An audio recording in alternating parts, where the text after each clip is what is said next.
Hey guys, so this is my Art Addicts Alliance piece for the month of June, and the theme was mask.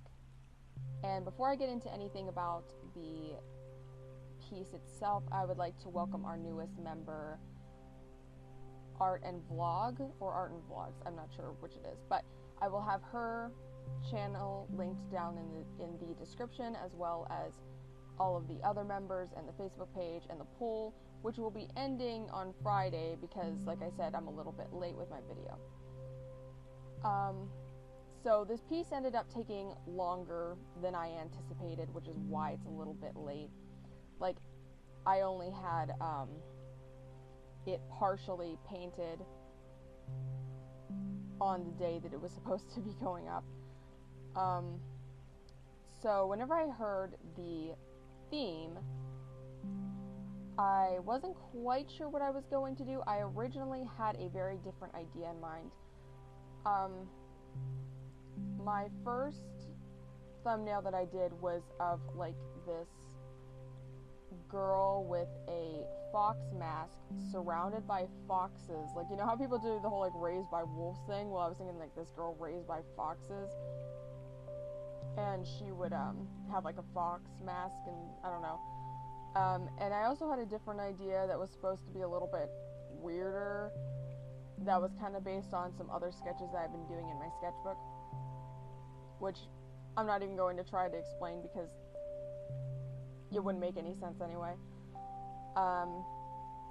So then I had this idea, and it kind of came from whenever I was just browsing Pinterest, and I was looking at masks, like various types of masks, and I saw a raven mask, and it just sort of sparked this whole thing. Like, if you've ever, like, I don't know how often this happens to everybody else, but like you just see something and then like this whole big image just flashes in your mind like a lightning bolt. That's what that was like. Although this actually changed from my original idea just a little bit.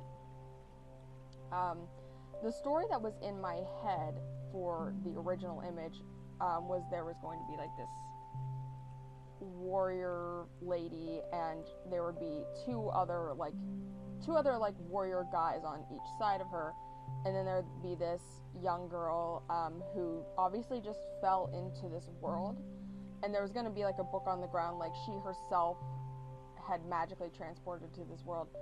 In this one, it's this warrior lady and this mage who obviously brought her into this world, and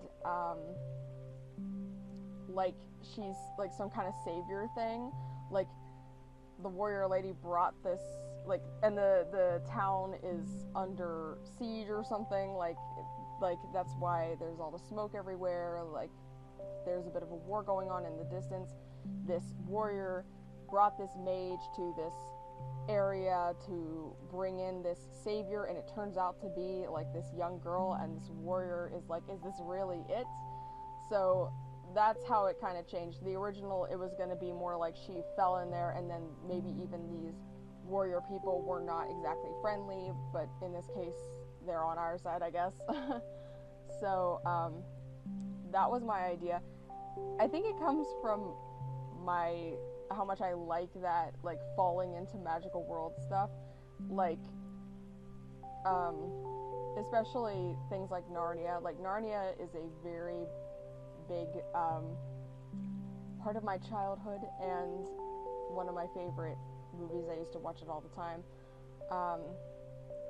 and I don't know, I always liked that wonder that was presented in that movie. But anyway,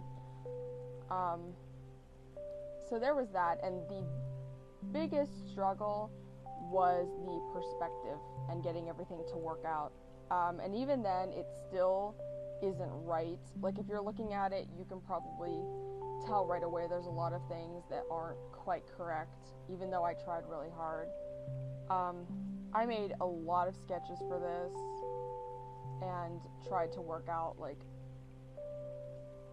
the perspective in many different ways. What I ended up doing though was putting, like, you know, the horizon, the vanishing lines and all that stuff, like on a separate piece of paper, and then I had another sheet of paper over it, so then I wasn't erasing my lines whenever I would erase something on the image, so you know what I mean. And it took a couple of tries, and I kept having to refer back to things, and all the while I was looking up reference for some somewhat Gothic architecture. This isn't quite nearly as complicated as Gothic architecture, but that was sort of what was in my mind, was something inspired by it. And for whatever reason, my buildings always look so much better in like sketch form, and then once it's like transferred, they look way more cartoony and like simplified. I don't know, look kind of ridiculous, but anyway. So yeah, it took a couple tries, but I finally got what I wanted, and I ended up cutting the other guy that was, like I said, there was going to be two guys on either side of her. I ended up cutting out the other character because I made her hair like flow in the wind, and then he just didn't fit, and I was like, you know what, just screw it. So then once I had a sketch I liked, I was originally going to do this in gouache. And then I realized I only had like partial tube, like my set of gouache was a bunch of 5 milliliter tubes, and a lot of them were maybe only like half full, and I'm like, I don't know if I have enough gouache to actually do this large of a piece. And then I was like, well, I'm already late. I can't just wait for art supplies to come in. So I decided to do it in watercolor instead, which I think was actually better overall anyway. But, something else I was gonna say. Yeah, like I said, my inner, well, I think I said this on a different recording. My inner perfectionist came out a little bit with this one, where I was like, I don't care how long it takes me, this is going to be, like, I'm going to put a lot of my effort into this. And of course, like, by the time you're done, you oftentimes, like, see maybe some shortcuts you shouldn't have taken, or maybe you should have put a little more effort into this or that. But at the same time, I also feel like I did go a little bit more above and beyond what I have in the past, you know, so, you know, I'm proud of it in a basic sense, because I think that I accomplished at least part of what I was trying to do, like, you know, I definitely did my best, and at least I got it done, because there was a couple of times where I was like, I don't know, I don't think I'm gonna be able to actually pull this off. And there was like a couple times where I was like, I just don't think I'm gonna get this perspective to work. I just don't know enough. Cause like, you know, I wanted I feel like the perspective could be pushed a little more, where everything would be at a little bit more of an extreme angle of looking up, but whatever. So yeah, with the coloring, I didn't do anything very special here. The only thing I worried a lot about was if I was muddying things up too much, because I knew I was using a lot of purple, because I mainly just wanted this to be purple and yellow, because that's just sort of what was in my head. And there ended up being a lot more like grays in it than I anticipated, because I was using basically 3 colors throughout this thing. Like, there was a little bit of variation where I would introduce a little bit of another color, but it was mainly those 3 colors. So yeah,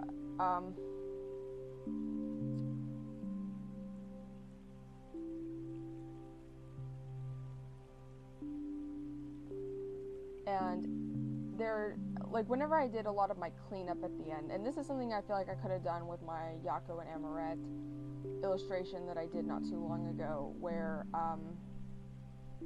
I ended up just not recording it, because I knew that I was going to get close up to the stuff, and it would just be footage of my head in the way, of going over and basically adding some lines of just darker watercolor. And it definitely added to the whole finished feeling, as well as I used some of my Fine-Tech gold paints, although I used the whitish silver one, to make the magic on it. So I used some of that to add the sparkle around the little girl to show that she was, or the girl, to show that she was just brought in by magic. And I also used some bleed-proof white as well to create even more sparkles, and I really like how that looks. So, I think that's about it. I'm kind of glad I went for this approach rather than doing something else. And, you know, let me know what you think of the piece. Like, comment, subscribe, and all that YouTube stuff. And vote on our next theme. And I will see you guys next time. Bye.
you.